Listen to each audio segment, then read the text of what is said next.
아파트 세입자로 살고 있는데 헬스장, 독서실 집기 구입비를 관리비로 내야 할까?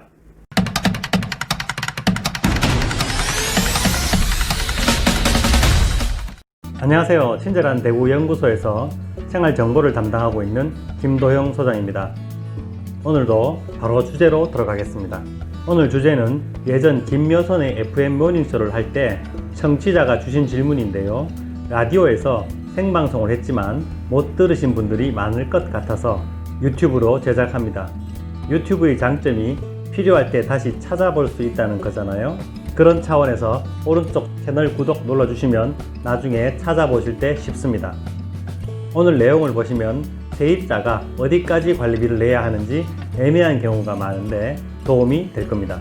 새 아파트 세입자로 살고 있는데 헬스장, 독서실 집기 구입비를 관리비로 청구한다고 하는데 2년 살고 나가는 세입자가 헬스장 시설물에 투자를 하고 나간다는 것이 맞는 건가요? 황당합니다. 라는 질문이었습니다. 세입자 입장에서는 당연히 억울한 부분이 있을 겁니다. 그래서 오늘 이와 관련된 두 가지 자료를 말씀드릴 건데요. 첫째는 국토부의 질의회신 내용인데요. 질문이 주민 헬스장의 운동기구를 리스한 후 그 비용을 관리비로 부과할 수 있나요? 라는 질문이었습니다. 이 질문은 오늘 주제와 비슷하긴 한데 세입자와 주인을 구분하지 않고 관리비에 부과할 수 있는지를 묻는 질문입니다. 국토부의 답변을 보면 헬스장의 기구 렌탈 비용은 관리비로 부과할 수 있다는 것입니다.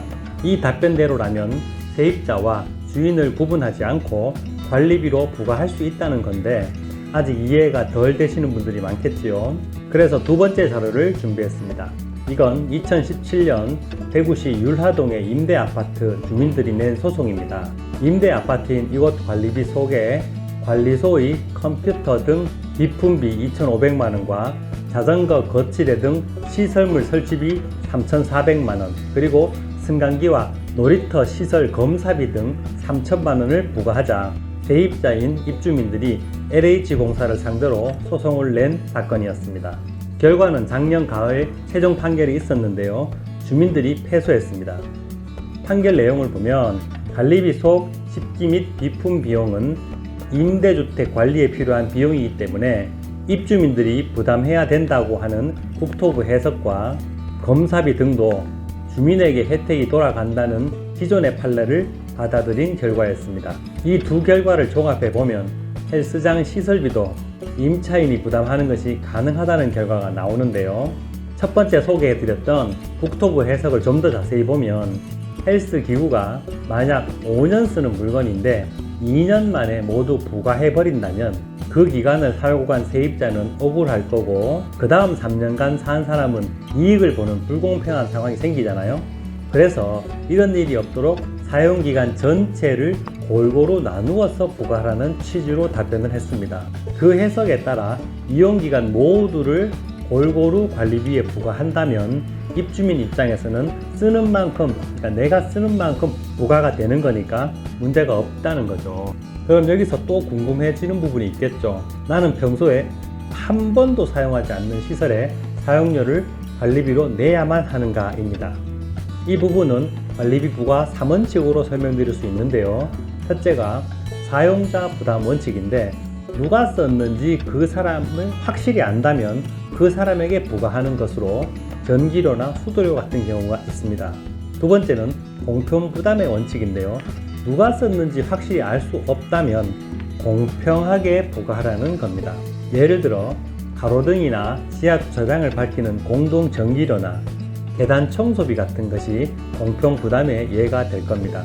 셋째는 사용 빈도를 감안하지 않는다는 것으로 가로등 밑을 누가 몇 번 지나갔는지 엘리베이터를 누가 몇 번 탔는지 일일이 구분하지 않고 관리비를 부과하라는 것으로 개방되어 있는 체육시설을 한 번 쓴 사람이나 한 달 내내 사용한 사람이나 또는 한 번만 딱 쓴 사람이나 개방되어 있다면 같이 부담하는 것이 맞다는 겁니다.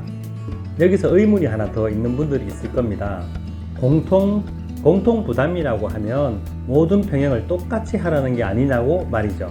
하지만 여기서 말하는 공평이란 모든 평형을 똑같이 하라는 뜻이 아니라 면적당 같은 비용을 부과하라는 뜻으로 대구시나 경북의 표준관리규약에도 면적당 관리비를 공평하게 부과하도록 되어 있습니다. 이제 이해가 좀 되시죠? 실예를 하나 더 들어볼게요. 음식물 쓰레기 처리를 계량 없이 공동으로 처리하고 있어요. 1인 가구나 다인 가구나 동일하게 처리비가 부과되고 있는데 별도의 규정이 없나요? 차등해서 부과할 수 있는 방법은 없나요? 라는 질문을 주셨습니다. 아무리 공평부담이라고 해도 사실 1인 가구인 경우에는 많이 억울할 겁니다. 지금 대구의 경우 음식물 쓰레기를 공동으로 계량 없이 통에 버리는 아파트가 있는가 하면 집집마다 음식물 쓰레기 RFID 카드, 쉽게 말해서 음식물 카드를 이용해서 버릴 때마다 무게를 계량해서 버리는 아파트가 있고, 주택이나 상가에서는 개별 통에 음식물 버리는 스티커를 구매해서 붙여서 버리는 방식으로 수거하고 있는데요. 전체적으로 보면 계량해서 버리는 형태로 바뀌고 있습니다. 공평부담에서 사용자 부담으로 옮겨가고 있는 추세인 거죠.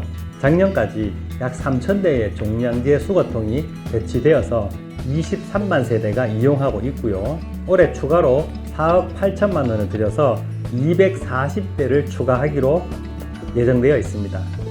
대구시에서는 100세대 이상 공동주택을 접수를 받아서 계속 보급을 늘려갈 계획이라고 하니까 100세대 이상 아파트에서는 한번 알아보시기 바랍니다.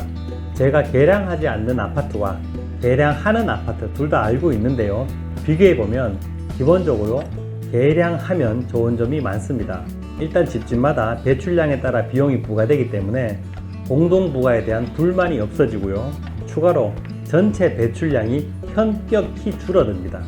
제가 만났던 한 분은 수박 껍질을 버릴 때 잘라서 베란다에서 신문지를 깔고 살짝 말려서 물기를 뺀 후에 버리는 분도 있었습니다. 음식물 쓰레기통은 무게로 계량을 하니까 물기만 제거해도 비용이 많이 줄어듭니다. 그리고 이물질 후입도 줄어드니까 처리에 들어가는 사회적 비용도 많이 줄어든다고 합니다. 오늘 주제는 이제 이해가 되셨죠? 다음 주는 전세로 들어간 지 1년이 안 돼서 보일러 밸브랑 분배기 고장으로 물이 새면 세입자가 고쳐야 되나요? 주인이 고쳐야 되나요? 라는 질문에 대한 답을 드리겠습니다. 아래쪽에 구독 버튼과 좋아요 버튼을 한번 꾹 눌러주세요. 그러면 제가 다음 주에 새 비디오를 올리면 찾기 쉽습니다. 감사합니다.